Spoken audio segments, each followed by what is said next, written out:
Peuple de YouTube, ça y est, le match Tunisie-Belgique vient de se terminer il y a 5 minutes là. Première réaction que j'ai, c'est waouh.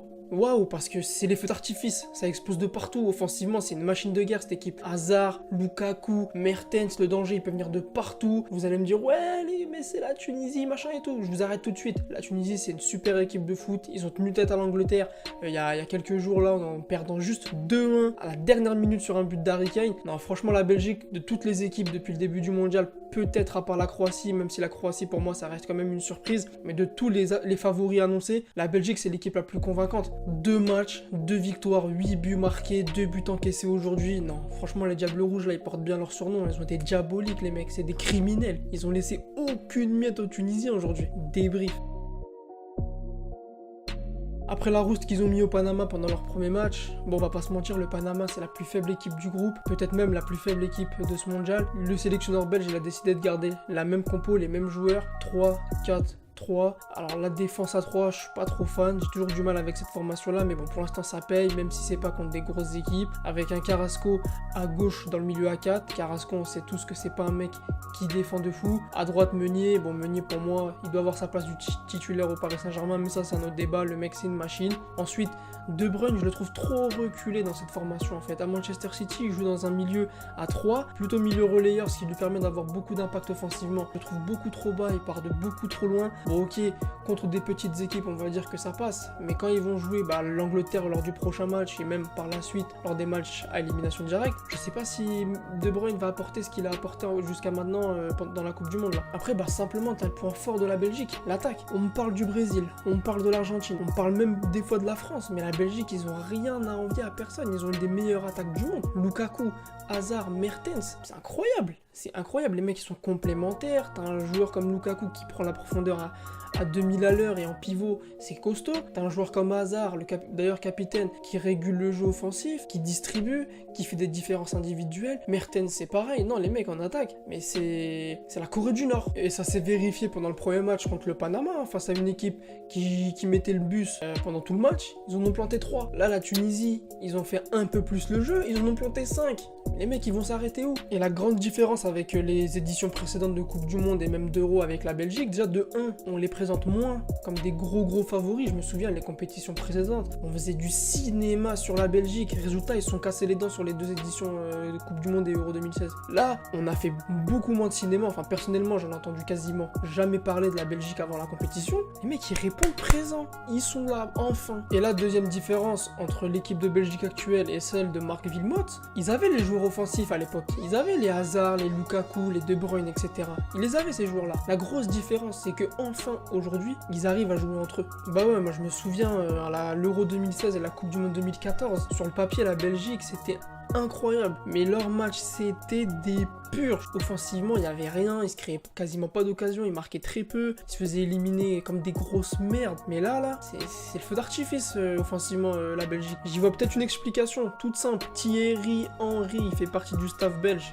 l'explication je pense qu'elle vient de là, c'est tout. Et moi j'en suis sûr, hein, si en France on n'avait pas créé toutes les polémiques autour de Thierry Henry et tout, infondées d'ailleurs, hein, le mec il nous a qualifié, on l'a quand même descendu après le match contre l'Irlande en 2010 là, en 2009 je sais plus. Je pense qu'il ferait partie du staff de l'équipe de France aujourd'hui. Donc pour moi Thierry Henry c'est le facteur X offensif des Belges. Il est peut-être pas sur le terrain et tout, mais c'est tout comme. Je le vois à la mi-temps en train de discuter avec De Bruyne, avec Hazard, lui donner des conseils et tout machin. Avoir un mec comme Thierry Henry dans ton staff, c'est une bénédiction en fait. C'est vraiment dommage qu'on se passe de Thierry Henry en France. C'est vraiment dommage. Donc voilà, malheureusement pour les Tunisiens, les Belges ils sont trop énervés. Et les Tunisiens, ils ont quasiment pas existé dans ce match. Déjà, ouverture du score d'Hazard sur penalty. Ensuite, Lukaku qui double la mise. Déjà 2-0 en je crois un quart d'heure. On se dit c'est bon, le match il est plié, il y aura 15-0. La Tunisie qui réagit plutôt bien sur un but de la tête, sur un coup de pied arrêté. On se dit ah peut-être.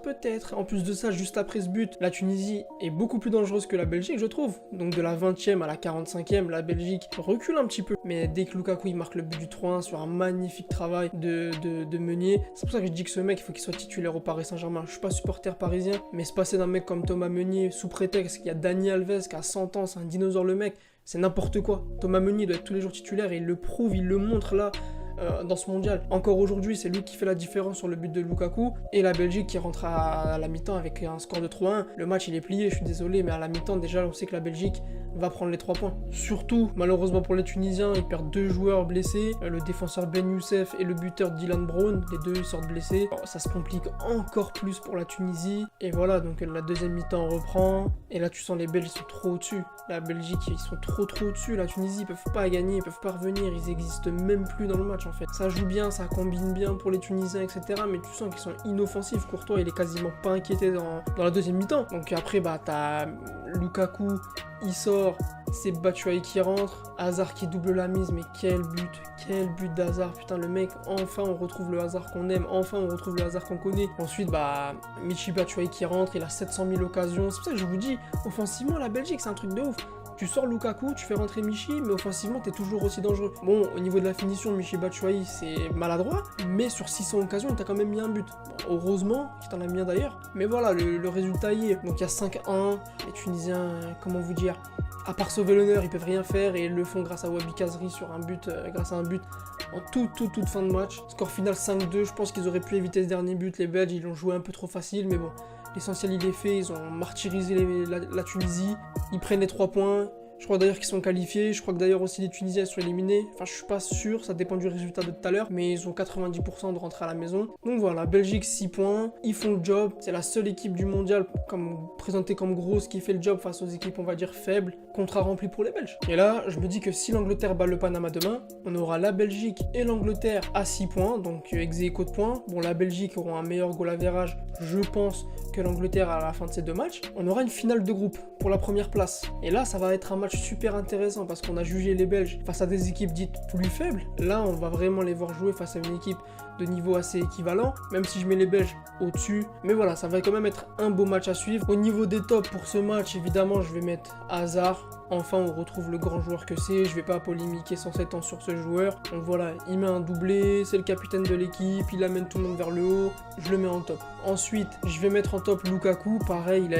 égalité de but avec Cristiano Ronaldo. Je crois qu'ils ont mis 4 buts les deux en 2 matchs. Le mec, il est prêt, le mec, il est là. J'ai vu son interview là hier ou avant-hier sur son passé, sur sa vie d'avant et tout. Le mec, il m'a touché. Tu sens qu'il est là. Il a la dalle. Et il le montre. C'est un tueur, ce mec, c'est un tueur. Et ensuite, en 3, dernier top, je vais mettre Thomas Meunier. Dangereux offensivement, juste défensivement, rien à dire. Je vois pas ce que je peux dire de plus. Le mec, il répond présent. La Belgique répond présent en général, donc voilà, je le mets en top. Après, en flop, je vois pas qui je peux mettre en flop parce que niveau côté belge, il n'y a pas vraiment un joueur qui a été en dessous des autres.